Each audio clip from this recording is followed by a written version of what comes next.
Assalamualaikum warahmatullahi wabarakatuh. Perkenalkan, nama saya Rizky Saputri dengan NIM 215231243, Prodi Perbankan Syariah kelas 2G. Di sini saya akan berstorytelling atau menceritakan kembali mengenai Perjanjian Giyanti.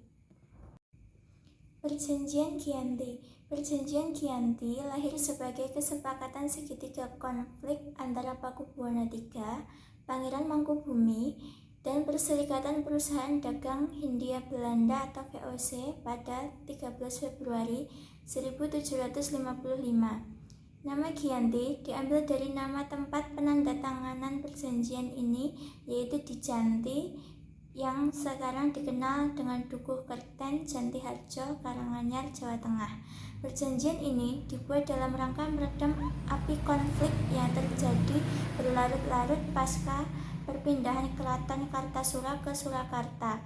Ketika itu, Mangkubumi yang membantu Pakubuwana II dalam meredakan api konflik mendapat hadiah sebidang tanah. Namun luas tanah yang diberikan menimbulkan konflik kecemburuan. Salah seorang pangeran mengeluhkan ketidakadilan tersebut kepada Gubernur Jenderal Baron van Imhoff yang kemudian mengeluarkan keputusan yang membuat tanah tersebut tidak jadi dimiliki Mangkubumi. Daripada membuat masalah, lebih baik buanglah saya sampai saya tidak bisa kembali ke Jawa. Akhirnya diberi uang saku 3.000 real untuk jatah makan anak buah. Malamnya mereka pergi. Sejak itulah pecah perang Mangkubumen.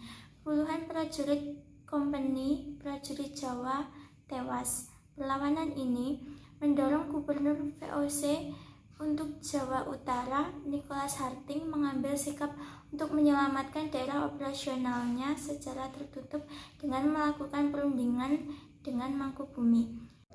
23 September 1754, nota kesepahaman antara VOC dan Mangkubumi terlaksana.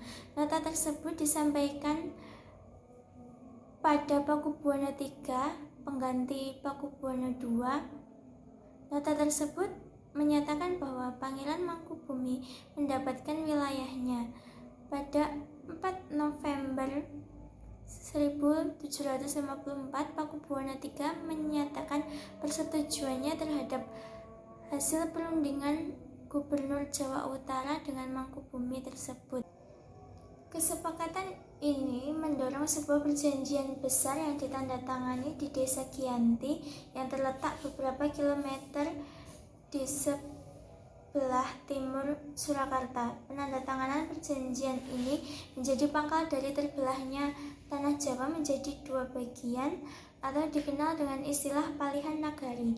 Hal ini menjadi awal mula naiknya tahta Mangkubumi di Jogja sebagai Sri Sultan Hamengkubuwana I dengan gelar Senopati ing Ngalaya Sayyidin Panatagama Khalifatullah.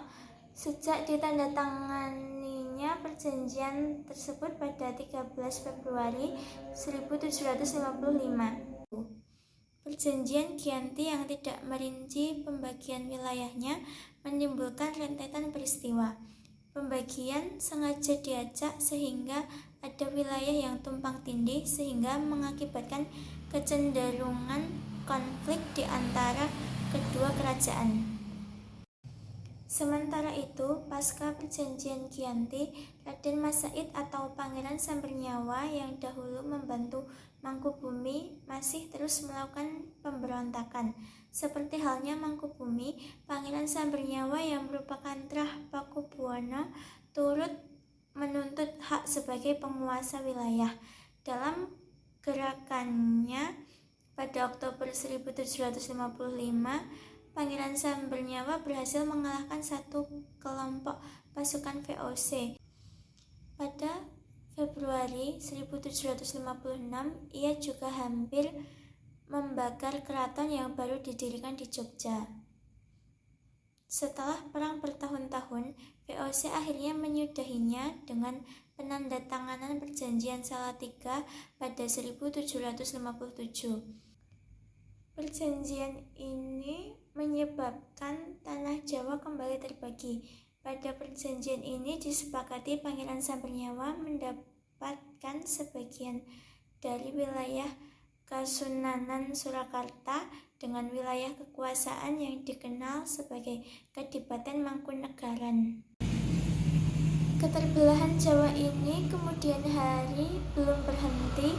Pada 1813 di masa Gubernur Jenderal Thomas Stamford Raffles dari Kerajaan Inggris, Kesultanan Jogja juga terbelah dengan lahirnya Pakualaman. Dengan demikian tanah Jawa memiliki 4 wilayah pemerintah masing-masing yang tumbuh dengan perbedaan model dan orientasi politik.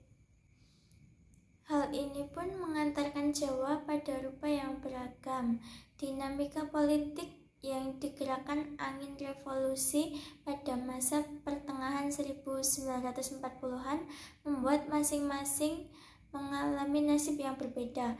Hal ini berujung pada perbedaan status hingga hari ini.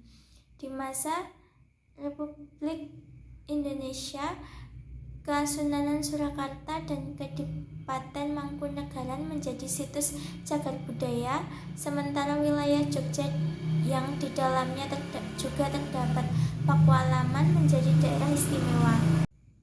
Demikian yang dapat saya sampaikan, kurang lebihnya mohon maaf. Wassalamualaikum warahmatullahi wabarakatuh.